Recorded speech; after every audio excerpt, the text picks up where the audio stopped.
सास नंबरी, बहू 10 नंबरी। पूरे घर में मालती देवी का हुक्म चलता था। अपनी बड़ी बहू को वो टीवी के रिमोट की तरह कंट्रोल करती थी। चलो, देर हो रही है। 12 बजे से पहले लड़की वालों के यहाँ पहुंचना है। हाँ हाँ, चलती हूँ।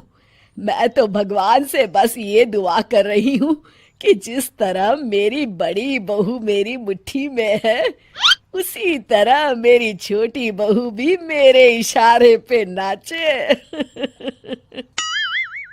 अरे भगवान, भला इस घर में किसकी हिम्मत है जो तुम्हारे खिलाफ जाने की हिमाकत करे। इस तरह मालती देवी अपने छोटे बेटे की भी शादी कर देती हैं। मालती की छोटी बहू फैशन डिजाइनर का कोर्स करके आई थी। उसका सपना था कि शादी के बाद वो अपना खुद का बुटीक खोले। एक दिन, क्या बात है छोटी, तू तो एक से बढ़कर एक डिजाइन बना लेती है। इसमें कौन सी बड़ी बात है दीदी? आप चाहे तो मैं आपको भी सिखा सकती हूँ। हाँ, फिर हम दोनों मिलकर एक बुटीक खोल लेंगे। लेकिन दीदी, उसके लिए तो बहुत पैसे लगेंगे। हाँ तो क्या हुआ, पैसे माँ जी से ले लेंगे। हाँ हाँ, मेरे पास तो पैसों का पेड़ है ना, तोड़ के तुम दोनों को दे दूंगी।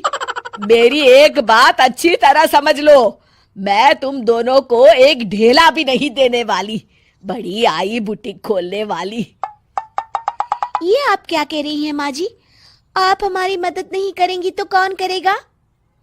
अरे अगर बुटीक खोलने का इतना ही शौक है तो अपने माँ बाप से पैसे क्यों नहीं मांग लेती? मेरे पैसों पर क्यों आंख गड़ाए बैठी हो तुम दोनों?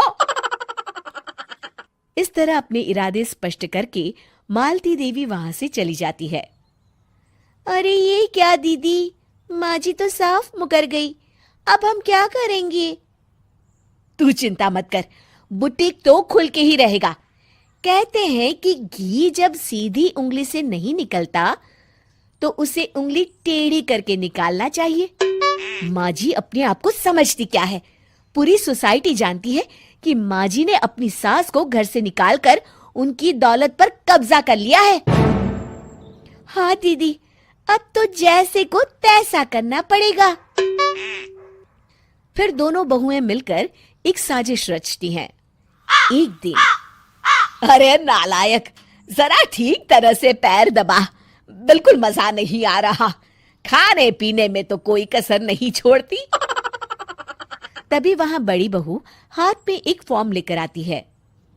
माँ जी, आपके लिए एक खुशखबरी है। सरकार सभी बुजुर्गों को हर महीने 10,000 रुपये पेंशन देने वाली है। अरे ये क्या कह रही है तू? क्या सच में मुझे हर महीने घर बैठे 10,000 रुपये मिलेंगे? हाँ माँ जी, दीदी सच कह रही है। कल टीवी न्यूज में इस बारे में बता रहे थे। बस आप ये फॉर्म पढ़ के इसे भर दीजिए और अपने दस्तखत कर दीजिए। मैं इन्हें ले जाकर जमा करवा देती हूँ। अरे नालायक, बड़ी कामचोर है तू। इस बुढ़ापे में कहा तुम मुझसे फार्म भरवा रही है, खुद ही भर ले। मैं दस्तखत कर देती हूँ। ठीक है माँ जी। फिर बड़ी बहू बड़ी चालाकी से फॉर्म के पन्नों के बीच प्रॉपर्टी के पेपर छिपा कर रख देती है और उन पर मालती देवी के दस्तखत करवा लेती है। कुछ दिनों के बाद मालती देवी अपने पति के साथ 2 दिनों के लिए अपने एक रिश्तेदार के यहाँ जाती है। दूसरी तरफ दोनों बहुएं पूरे घर पर अपना कब्जा कर लेती हैं। मालती देवी जब अपने रिश्तेदार के यहाँ से लौटती हैं, तब अपने कमरे में ताला लगा देख आग बबूला हो जाती है। अरे नालायको, मेरे कमरे में इतना बड़ा ताला किसने लगाया है?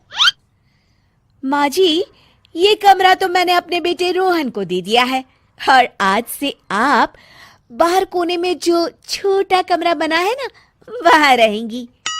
अच्छा, मैं उस सड़ेले कमरे में रहूंगी है? तेरी ये कहने की हिम्मत भी कैसे हुई? और मेरी इजाजत के बिना मेरा कमरा देने वाली तू होती कौन है?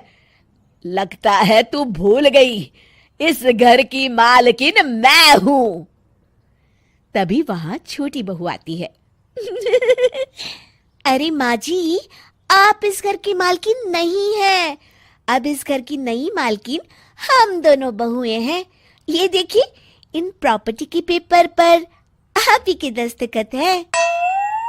अरे भाग्यवान, ये तुमने क्या कर दिया?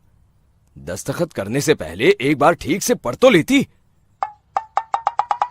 अरे लेकिन मेरी बहुएं मेरे साथ ऐसा कैसे कर सकती है? अरे तो इसमें कौन सी अचरज की बात है? तुमने भी तो अपनी सास को घर से बाहर निकाल दिया था। टूटा फूटा ही सही, शुक्र करो कि इन दोनों ने कम से कम हमें रहने के लिए कमरा तो दिया। तुमने तो अपनी सास को वो भी नहीं दिया था। आज समझ में आया, जैसी करनी वैसी भरनी। चलो अपना सामान उठाओ और चलते हैं।